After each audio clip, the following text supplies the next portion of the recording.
প্রবেশ করতে চাই। তারপরে দু একটি কথা না বললেই নয়। আমরা যত জায়গায় করণের কথা বলতে যাইতাম আগে, কিছু বুদ্ধিজীবীদের আগমন ঘটতো, যে বাড়িতে খাওয়া দাওয়ার ব্যবস্থা থাকতো, এসে বলে হুজুর এলাকাতে মোটামুটি আমরাই সব, যা বলবেন বুঝে শুনে বলবেন, কথা কয় না। এরপরে মঞ্চে আসার পরে কিছু বুদ্ধিজীবীদের আগমন ঘটতো, এরা এসে বলে হুজুর এলাকায় মোটামুটি আমরাই সব। বলেন তো সে সমস্ত বুদ্ধিজীবীরা কি আর আছে? খুঁজে পাওয়া যাচ্ছে না, কথা বলেন ঠিক।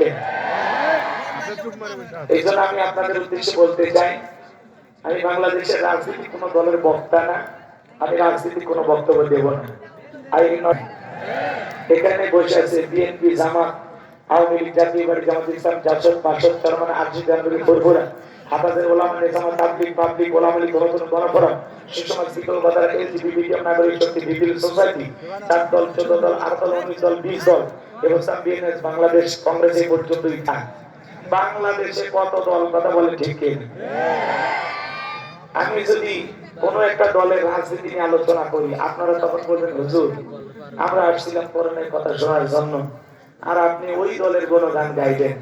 আসলে আমাদের সমাজের মানুষ অনেকে আলোচনা বোঝে, কথা বলে নাকি?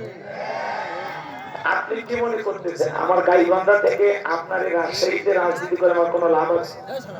আগামী নির্বাচনে এলাকার মহিলা মেম্বার পদে দাঁড়ানোর কোনো চান্স আছে? আমি কেন এখানে রাজনীতি?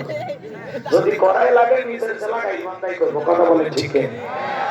আপনার টেনশন মুক্ত থাকে।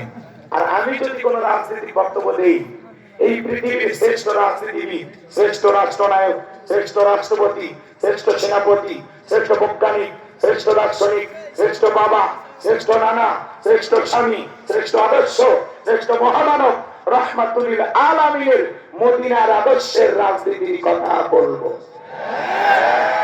আমি যদি কোন রাজনৈতিক বক্তব্য দেই, খলিফাতুল মুসলিমিন, আমিরুল মুমিনিন হযরত ওমর ফারুকের আদর্শের রাজনীতির কথা বলবো।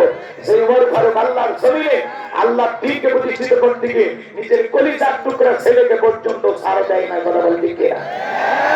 সেই মদিনাওয়ালার আদর্শের রাজনীতির কথা শোনার পর আপনার জন্য আবার চুল টেনে আরম্ভ না হয়, কারণ কোরআন হাদিসের হক কথা সবার পেটে হজম হয়, জোরে বলেন হয়।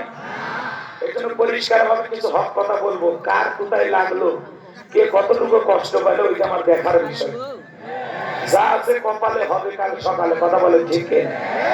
যুগে যুগে নবী রাসূলের দাওয়াতি কাজ করেছেন, তাদের দাওয়াতি কাজও কাফের বেঈমানরা বাধার প্রাচীর তৈরি করে দিয়েছিলেন।